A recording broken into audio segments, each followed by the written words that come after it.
Hello. For those of you who don't know me, yes, I'm Julia, and yes, I am a politician. I was elected earlier this year for the German Pirate Party to the European Parliament, and it's really a great honor to be able to speak here, especially because I know that my profession does not always have the greatest reputation among hackers. I think there is good reason for that. Our democratic institutions all across the world are facing a legitimacy crisis, and I have great respect for everybody who chooses to try to bring about societal change through direct action, through hacking. But I'm hoping that with my talk I can show you that at least in some areas like copyright there really is good reason and there is hope to try to engage in the more traditional political institutions like parliaments and really get involved in the political process to try and change things for the better. I'm not going to talk a lot about file sharing and about the reasons that the Pirate Party came about and what's wrong with copyright in general. I think a lot of you have heard quite a lot about this. What I really want to focus on in this talk is what in particular is wrong with the EU copyright system that we have today.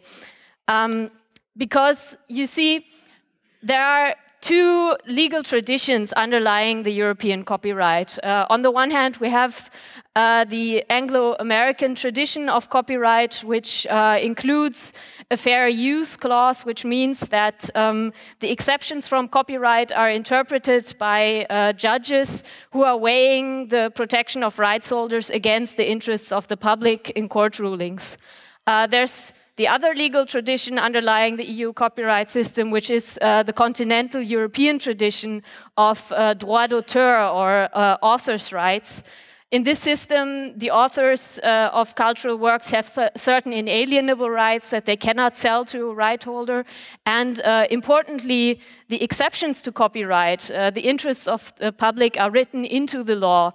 And both of these systems have some problems and some critics. So critics of the American fair use system argue that it is kind of intransparent because when you are using a cultural work, sometimes you cannot be exactly sure whether what you are doing is actually lawful or not. And some people say that it's biased in favor of people who can afford to go to the courts if there really is a disagreement about the interpretation of fair use. On the other hand, the problem with the continental system is that it is quite inflexible because every time a new use, a new technological development comes about, you actually have to go and change the law if you want to allow this type of use without a copyright infringement. So everything new, every new way of dealing with culture is forbidden by default, and you actually have to change the law to make it legal. So what the European Union has done in its copyright directive of 2001 is really create the worst of both worlds, to take the bad parts of both of these systems. In the European Union, we have a system that is inflexible because we don't have a fair use exception that would allow us to adapt quickly to new technological developments and new types of using culture. But it is also intransparent because the European Union has managed to only harmonize the interests of the right holders and to create minimum standards for the protection of copyright in every European country. But they have failed to harmonize the rights of the public, and they have not created minimum standards of users' rights. Instead, what you have in the European Copyright Directive is a list of 20 optional exceptions to copyright. So, for example, for educational use or for citation, for parody, every single member state gets to decide themselves whether they actually want to implement this copyright exception into their national law or not. So if you can calculate, like Smaury McCarthy has done in a paper, there are actually over 2 million different ways of combining these 20 optional exceptions, and therefore it's extremely unlikely to find 2 European countries that actually have exactly the same copyright rules. And now if you're dealing with cultural content on the internet and trying to communicate across borders or even offer a service in more than one country, you really have to be a copyright lawyer to understand what is actually legal and what is not.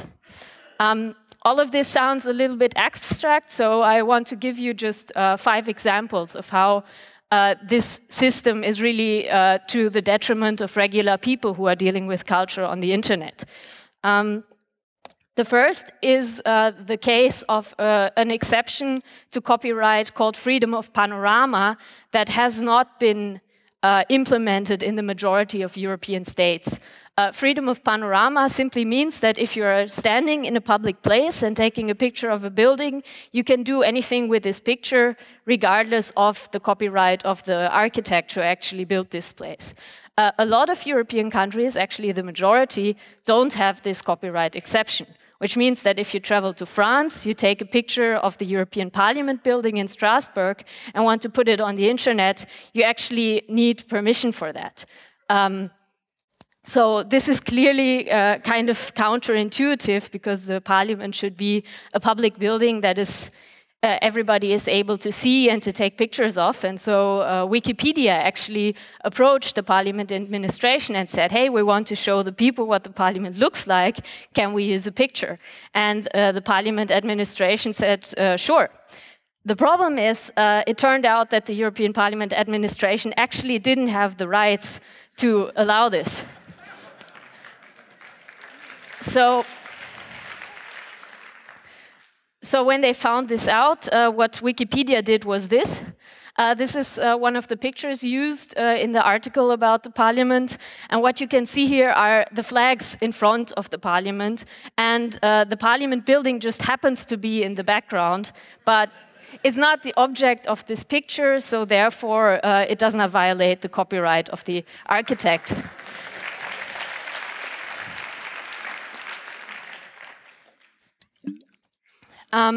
Whether this interpretation would actually hold up in court is kind of open to question, but the thing is, it's extremely unlikely that anybody is ever actually going to take this to court. And this is an example that really shows kind of the core problem that we have with copyright in the EU, that the system is so complicated and so archaic that everybody from people to companies to public institutions like the European Parliament itself, everybody is violating copyright on a regular basis, often without even knowing it.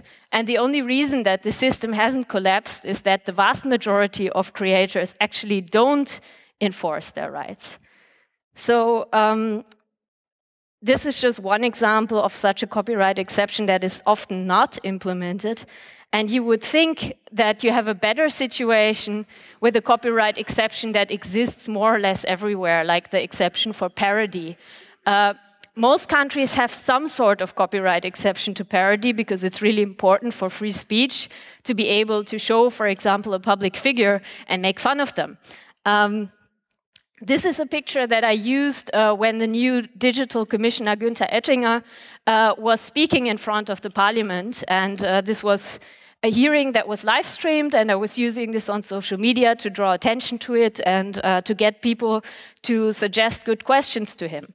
So in this picture, I'm making a reference, of course, to the slogan, "Winter's coming" from Game of Thrones.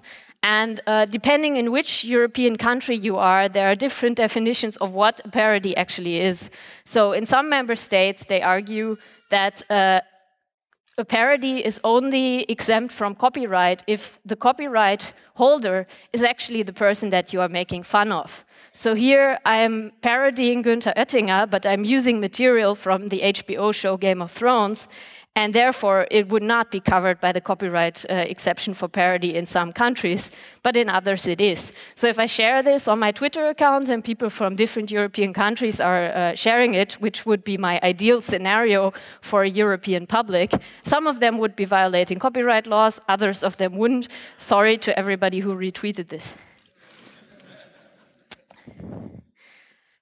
Another area where the European system is particularly vested against the interest of the public is the copyright terms. As you can see on this map, this is not a problem exclusive to the EU at all. Pretty much all over the world we have relatively long copyright terms.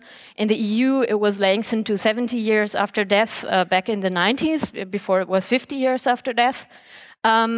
But once again, the European Union has only set a minimum standard, but not a maximum. So the rights of the right holders are protected, the rights of the public to have access to information are not. So one country like Spain can simply choose to have an even higher copyright term length. This problem is particularly difficult because we're trying to get kind of a European common cultural heritage and have institutions that are actively working on this. So take, for example, Europeana, which is an online archive of digitalized cultural heritage from the European Union. And when you look at the material that they have digitized and put in their archive, you see something that is referred to as the 20th century black hole, which means that there are significantly less works from the mid to late 20th century than before and after it. This is because with pretty old works, you can be relatively sure that they're in the public domain and then you can digitize them. And with the new works, you usually know who made them and it's relatively easy to contact the rights holders and to come to some sort of agreement with them.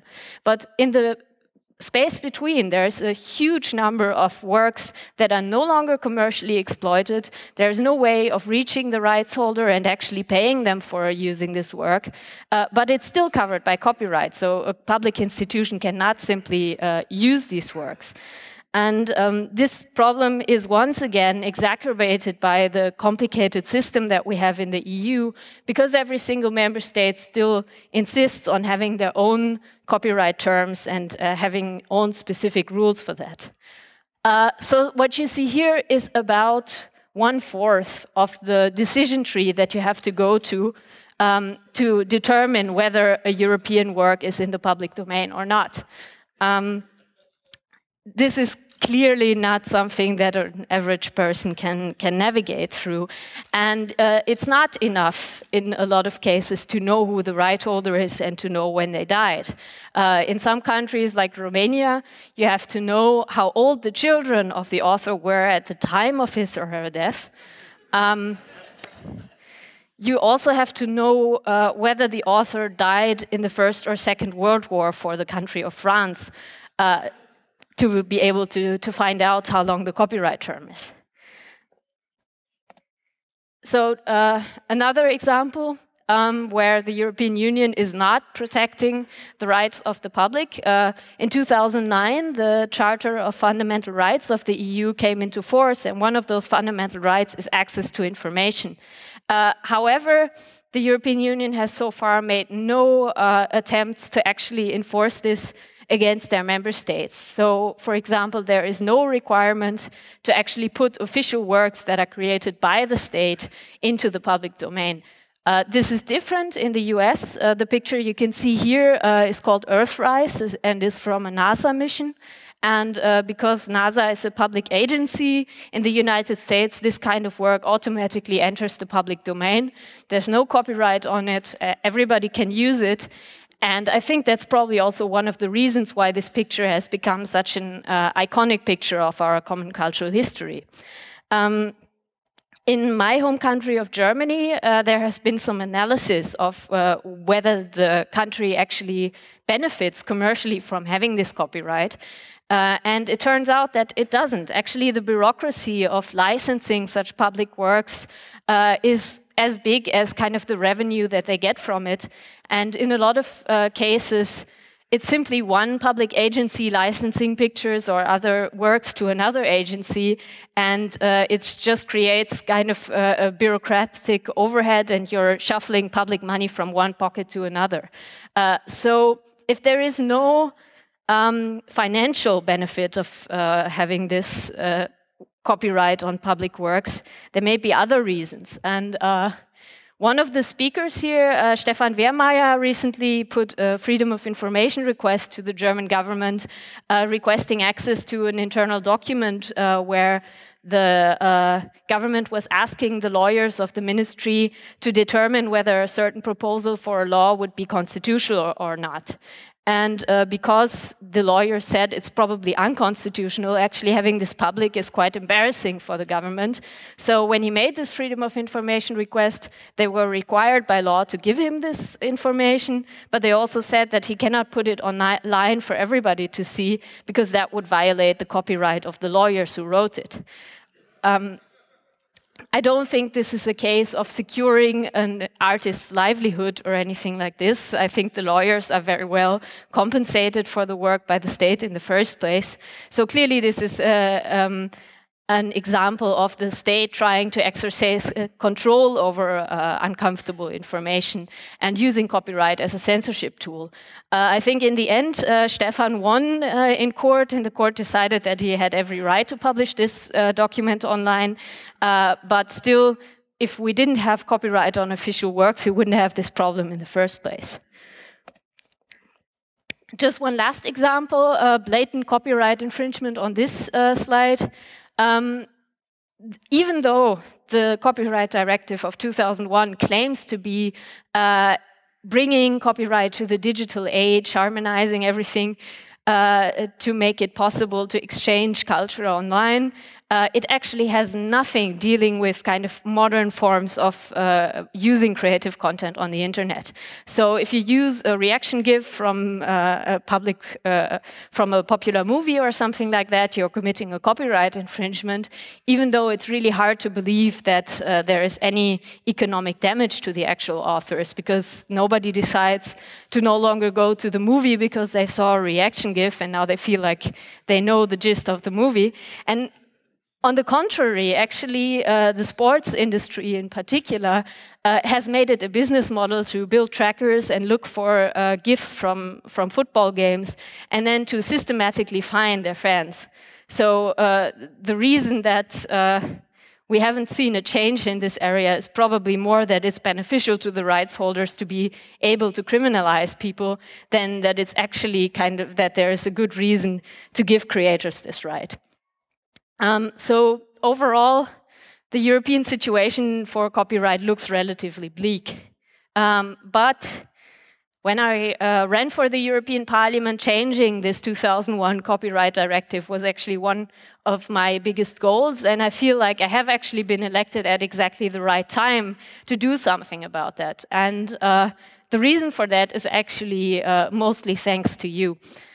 Back in 2012, people in the European institution really started noticing that something must be wrong with the copyright system if all of a sudden tens of thousands of people are taking to the streets against the anti-counterfeiting trade agreement, ACTA.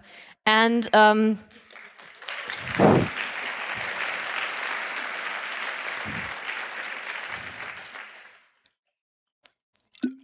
yeah, it was really the combination of like-minded people working inside the parliament to defeat ACTA and the protests on the street that made sure that in the end the European Parliament voted against ACTA and made sure that it never came into force.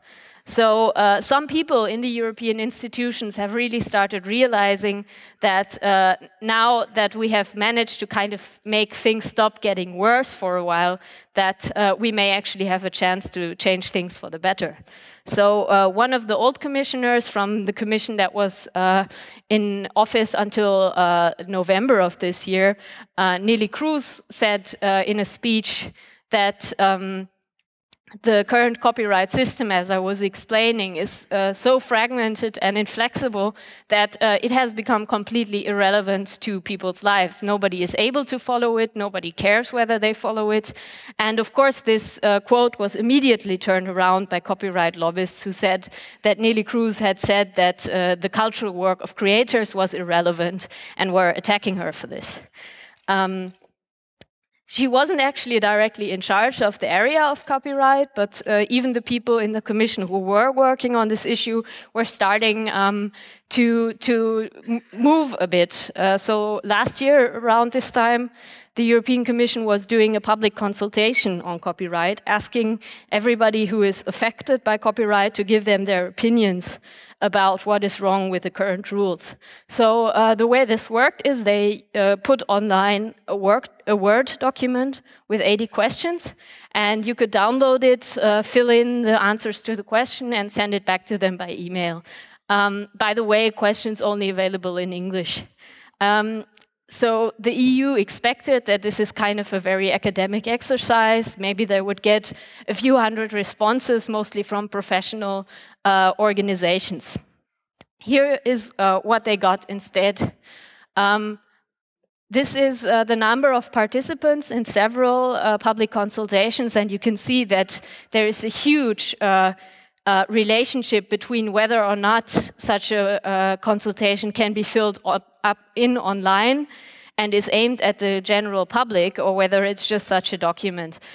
So out of all the public consultations ever done that were just kind of a document put on the website, the copyright consultation by far was the one that received the most responses. And all in all, it was over 9,000. And incidentally, and about half of them actually came from end users of the internet. One of the reasons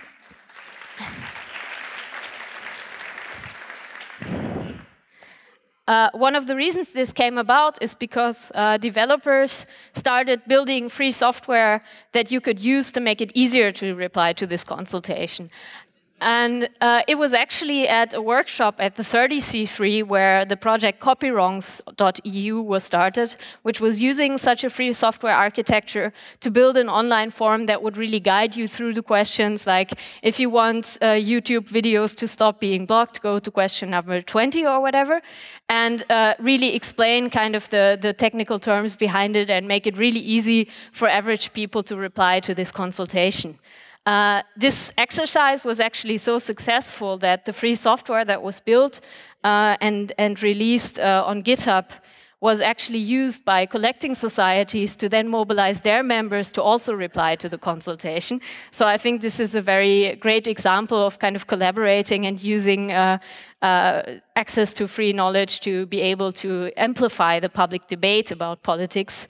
And the European Commission has also noted that this has really improved kind of the general participation in this debate and really added to the results that they have received.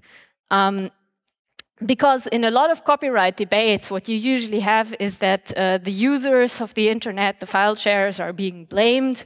The artists are being used as kind of the reason for a lot of demands. And but usually not by the people who are actually the object of these discussions.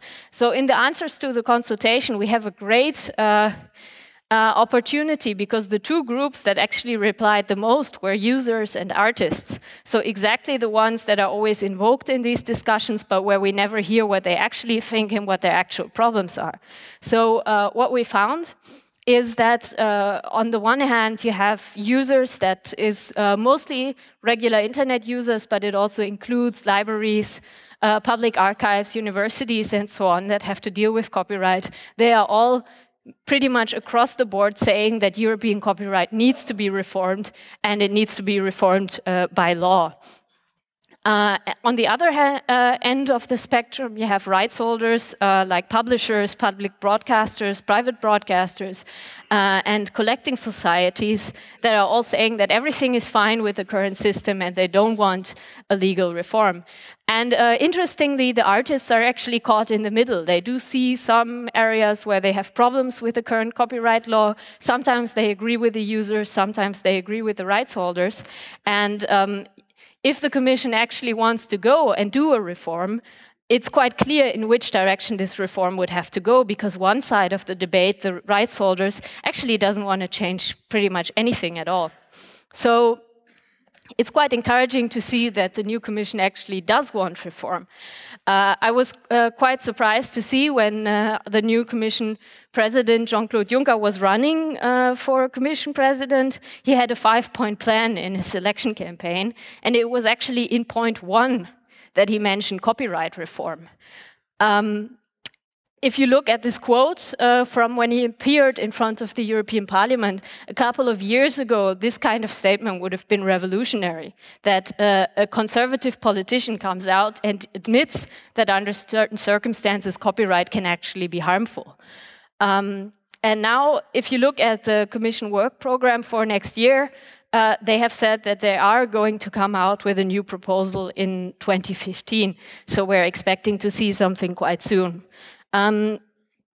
What Juncker also did is he moved the responsibility for copyright from the economic department of the Commission to the digital department. So this can also give you a bit of an idea of which direction this reform is supposed to take. Of course, we were all quite curious to see who in the Commission would be responsible for this. So when Jean-Claude Juncker revealed his new cabinet, we were really kind of, well, scared or disappointed. We saw that the vice president responsible for digital affairs was Andrus Ansip, the former prime minister of Estonia. Honestly, I didn't know much about him at the time. Except that he was a huge supporter of ACTA back in 2012 and had called the people who were protesting it tinfoil hats. But we were really surprised that when he actually came to the European Parliament for his hearing, he said stuff like this: I'm against geo-blocking, it just isn't fair. He also said that all the software funded by the European Union should be open source. He also said that people should have access to any cultural content that they paid for, either directly or through taxes. So really quite some revolutionary statements there. And yeah, I was sitting there with one of my colleagues, and when he was kind of giving a short history of 1G to 5G rollout in the European Union, he turned to me and said he's actually kind of a nerd. And it was kind of, yeah, like in his statement to the parliament where he was asked whether he's qualified for the job, he kind of listed, yeah, I'm not really a programmer or anything, but I've learned these languages in school, and so kind of he seems to be at least aware of what this topic is about. So at the same time, the European Parliament has now started looking at the old copyright directive, and they have actually put me in charge of writing their report about what is wrong with current copyright laws.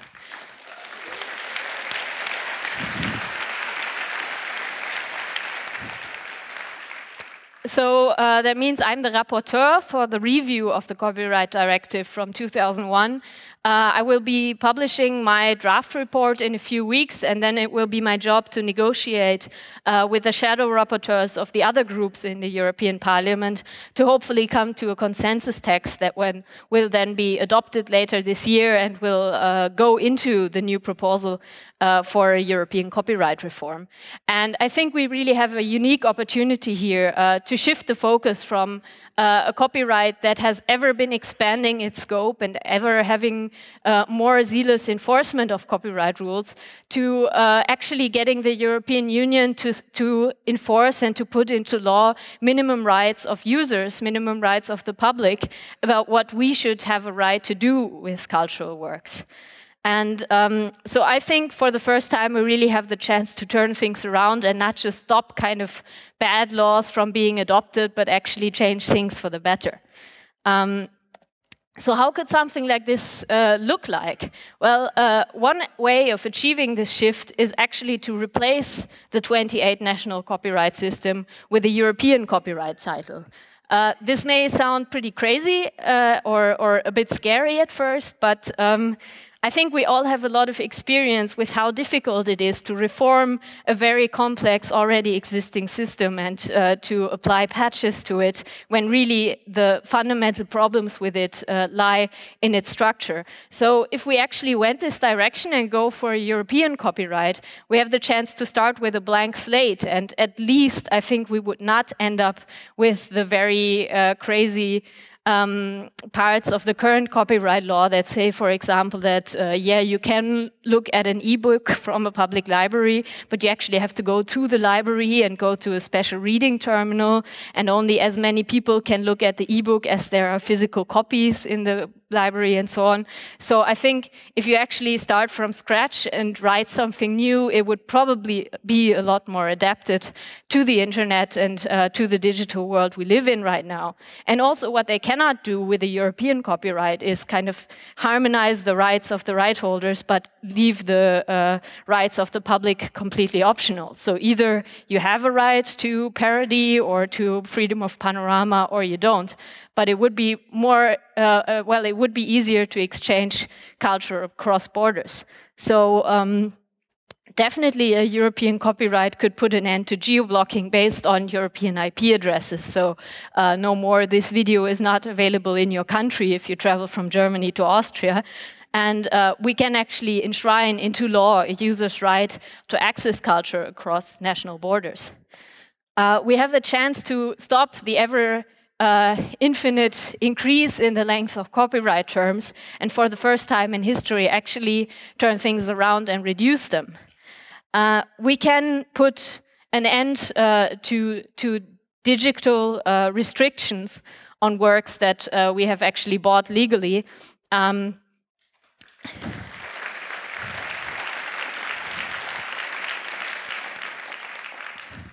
Under the current copyright directive of the European Union, it is illegal to circumvent digital protections, even if you actually have a right through a copyright exception to use this work. So, for example, a lot of European countries have a right to private copy, which is connected to an author's right to get some money for it. So a lot of European countries have something where, okay, you're allowed to make private copies, but you have to pay a levy on every hard disk you buy. But actually we have a crazy situation right now where everybody is forced to pay these levies. But if you actually want to make a private copy and there is a technological protection measure on this work, you are breaking the law if you're actually circumventing this. So this is something that really needs to change, and I think it's not too much to ask that if you have a copyright exception, it's a user's right to actually exercise this exception, and you cannot use technical protections to keep people from doing that.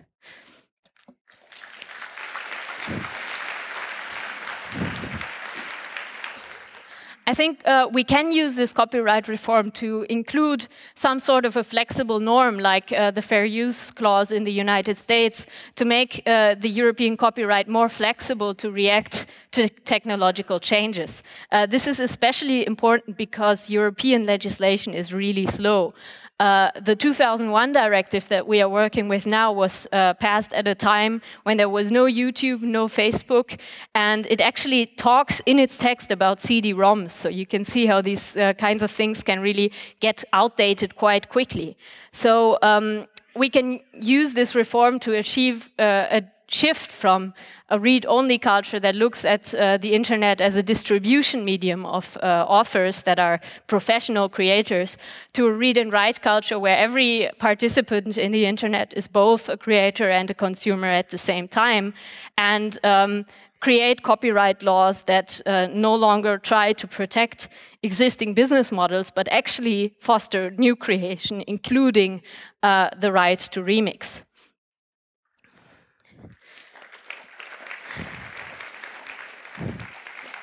So I think now is really our best chance to make these changes because the European Commission has committed to putting something out next year. But there is just one little problem. In the European Parliament cannot actually write such a draft law. The proposal for the new European copyright law will have to come out of the European Commission. And the commissioner who is most likely going to be drafting this text is the digital Günther Oettinger, the digital commissioner Günther Oettinger, who is below the digital vice president Andrus Ansip. And everything that Oettinger has said so far is not exactly encouraging.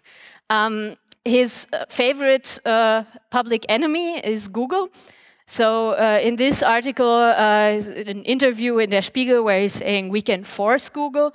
What he's talking about is we can force Google to pay for all kinds of things. So in an interview, he said that Google should pay for cultural content. And this is something that has been tried recently in Germany and in Spain and has really backfired spectacularly. In Germany, a couple of years ago, press publishers lobbied for the so-called ancillary copyright for press publishers, which means that aggregators like Google would have to pay if they want to use parts of publicly available newspaper articles in a service like Google News, for example. So Google's reaction to that, of course, was, well, they looked at which publishers were actually asking for this fine. A lot of publishers simply said that Google can use their content for free because they're actually getting their visitors from Google News, and so it would be kind of a mutually beneficial situation. But some large publishers, like Axel Springer, for example, were insisting to have Google pay for this content. So Google simply started delisting the pictures from those articles and snippets from them and only showed the headlines. And well, not surprisingly, the traffic to these publishers' websites plummeted, and very quickly they gave Google a free license to use their content anyway, because they realized that they were benefiting from this more than Google was. So then they went to the German antitrust authority and said that Google was abusing its dominant market position by forcing them to give them a free license. And the German antitrust authority said, well, it's not an antitrust problem that you cannot force a company to pay for something it doesn't want. In Spain, they tried to fix this problem by introducing a similar law as the German one, but the only exception is that they made this ancillary copyright an inalienable right, which means even if a publisher wants you to use their content for free, they're not allowed to allow this to you, so they have to charge a fine. So what Google did is that they shut down Google News in Spain, and now the Spanish publishers are facing a decline in visitors to their website, and they are calling on the Spanish government to intervene, to either force Google to, well, use Google News in Spain, or to actually repeal this law. At the same time, German publishers are calling for the Spanish law to be implemented in Germany. So Günther Oettinger, when he was speaking in front of German publishers, has promised that he would try to introduce something like this on a European level, because clearly Google won't shut down Google News in all of Europe, or maybe they will, we'll see. Yeah, this is kind of one of the ideas that Günther Oettinger has come up with so far, and I think that's really quite disconcerting, because the side effects of this are, of course, absolutely devastating, because a company like Google, if they really wanted to, they could, of course, afford to pay publishers, although I don't see why they would. But if you're a small aggregator, if you're a competitor to Google, or simply a blogger who is doing reviews of press articles or something like that, you are affected by this law, and it's basically putting a price tag on embedded linking, and thereby really is a problem for free speech, and is endangering the very structure of the internet. But yeah, so that makes it all the more evident that Oettinger is really in need of being fed some good ideas about copyright by the people who are actually affected by it, which is you. And right now, I think he is mostly being approached by large German publishing houses, and this is probably not the best advice to get. And it is, of course, a difficult situation when we have a copyright reform that is being reported about by news publishers who at the same time have a commercial interest in this area. And that makes it all the more important to have alternative sources of information and to have a public debate about this copyright reform taking place aside from the traditional newspapers, and to really put this debate online.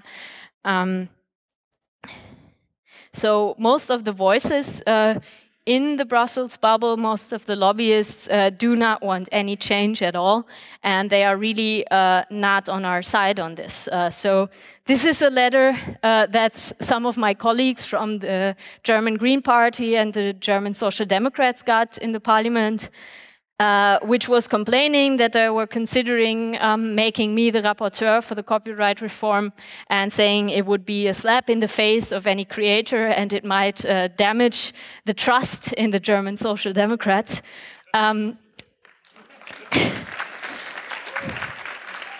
So, but to their credit, the Social Democrats and the Greens were actually absolutely unfazed by this, and they were almost offended that a lobbyist would actually go as far and kind of give them advice of the internal workings of the parliament. So yeah, maybe this is the first time the SPD gets credit at a CCC Congress. So.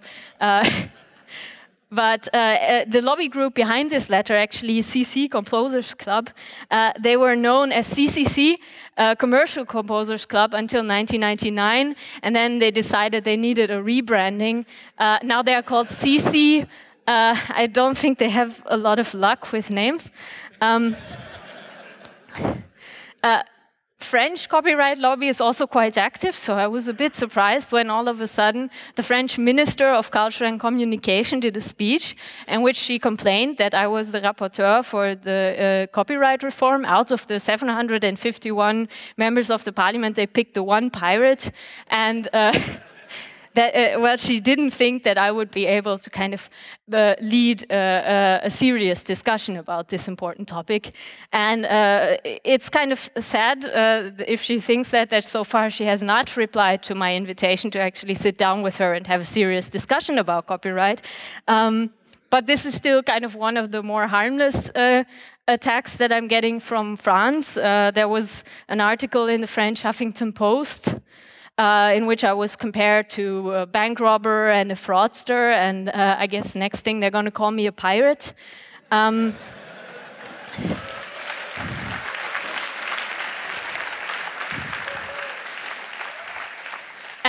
well, this French lobbyist who gets to write in the Huffington Post argues that there's a conspiracy between me and Günther Oettinger, and that he actually made me the rapporteur for copyright reform.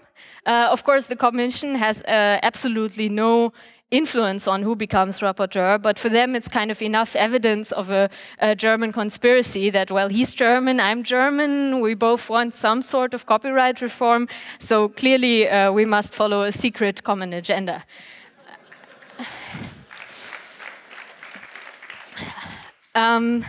This is a breakdown of the about 80 meeting requests I have gotten around copyright so far.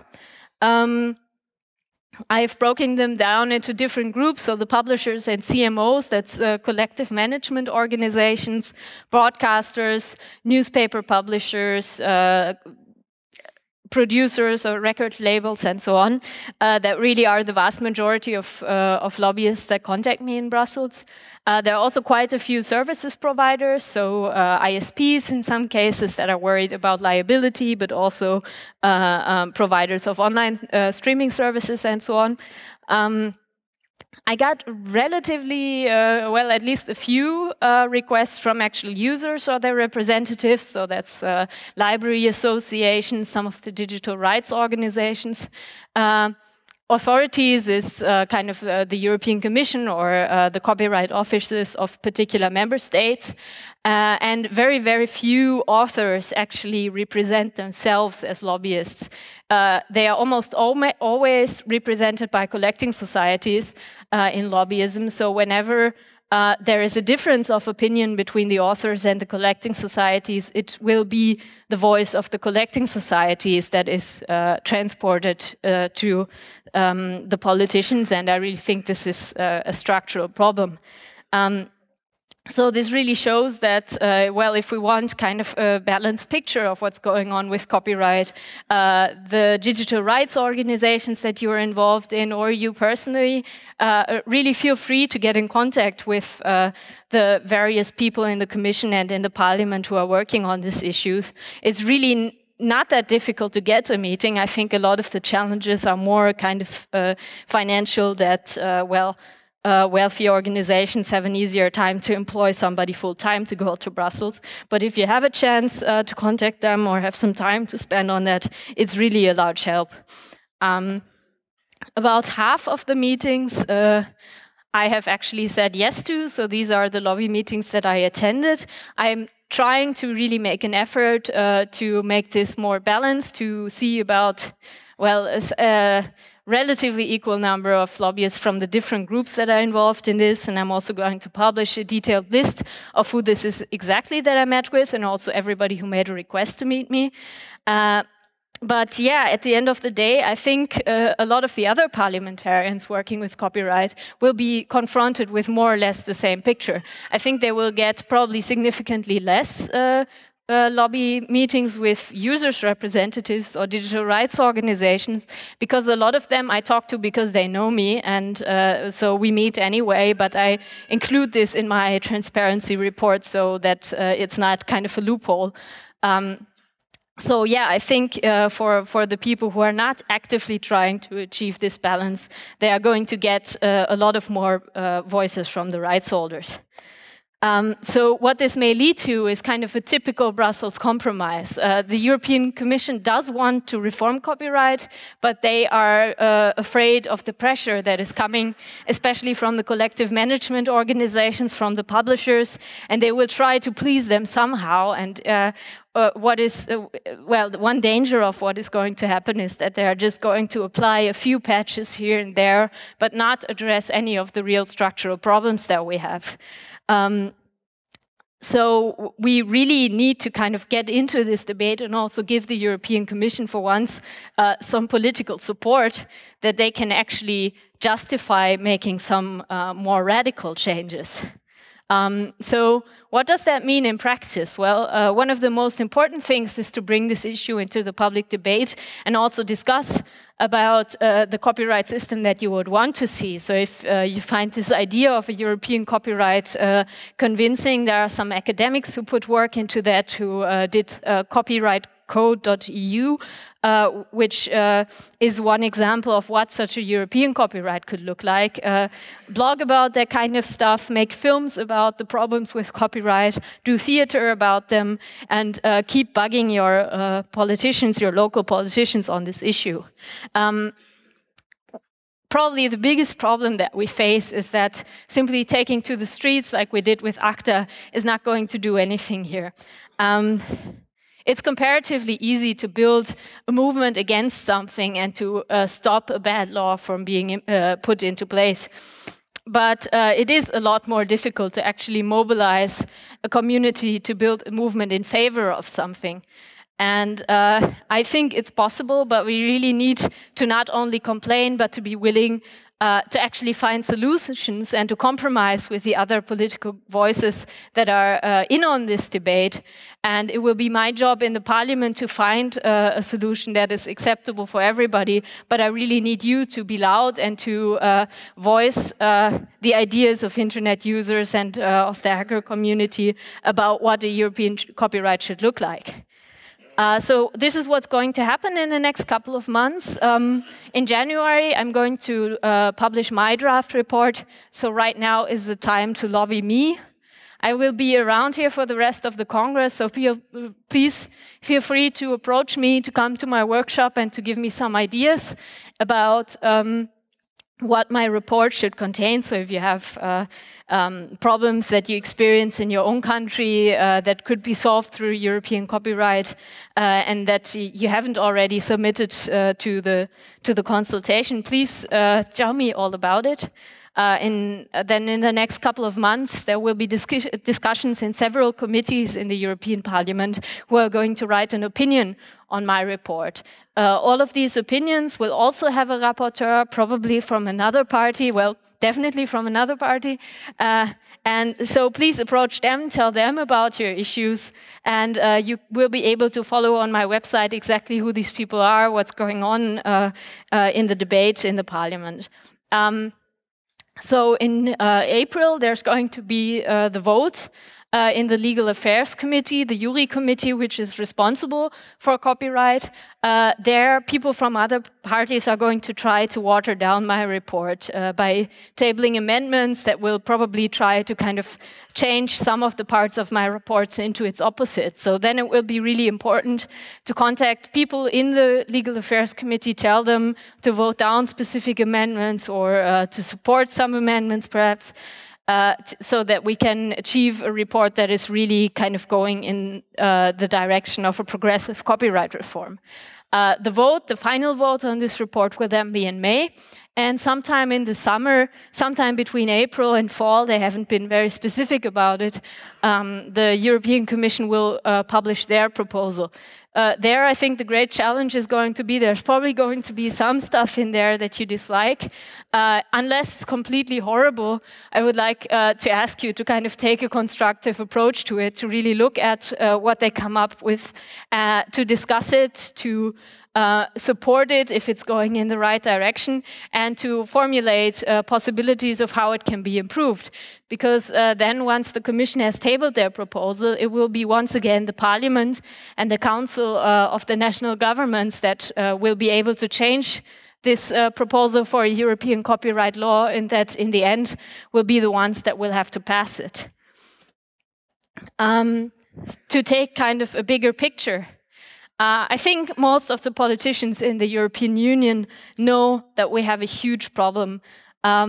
We have a rise of nationalism all across the EU, and the EU is really in danger of losing its legitimacy, and they know that their future depends on the support of the people. So here we have kind of a unique situation where a lot of the people are actually asking the EU to do something. They see a problem and they want it to be solved.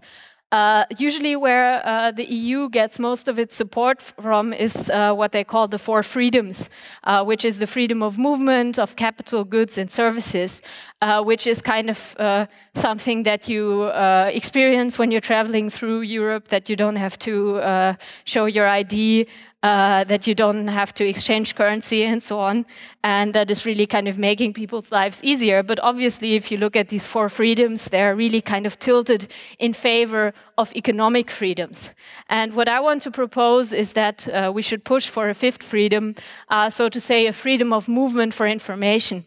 And if we call for the European Union to institute a right for people in Europe to access culture across national borders, I think the EU politicians will have a really, really difficult time to say no to that. Well, if they don't want to look like complete hypocrites. So I think it is our task at this point to make the EU more than an economic union and really enhance the fundamental rights and freedom dimension of the European Union. But it's our responsibility to actually push for that and to make that happen. So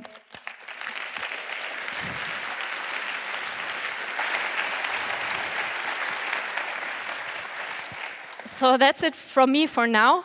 Thanks a lot for listening. And yeah, I will be around for questions here or later. Thank you so much for the great inspirational talk. Thank you, Julia.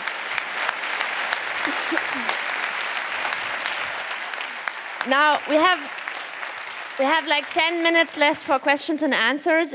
Before we come to the questions and answers, you mentioned that you're going to give a workship. Do yes. you want to say something about that? Today at 5, I think. It's kind of really talking about the draft report that I am writing right now, where I want to collect some input from you, also strategic advice. You know, if you have particular things that really should be in this report, come to the workshop and discuss it with me. It's from 5 to 6 in room B. All right, 5 to 6 in room B today if you want to give some input to Julia. Now it's time for questions and answers. We have 6 microphones here in the room. If you have a question, please line up at the microphones. We start with a question from the internet. Hi, does the freedom of panorama encompass taking photos of the Eiffel Tower? That's a good question.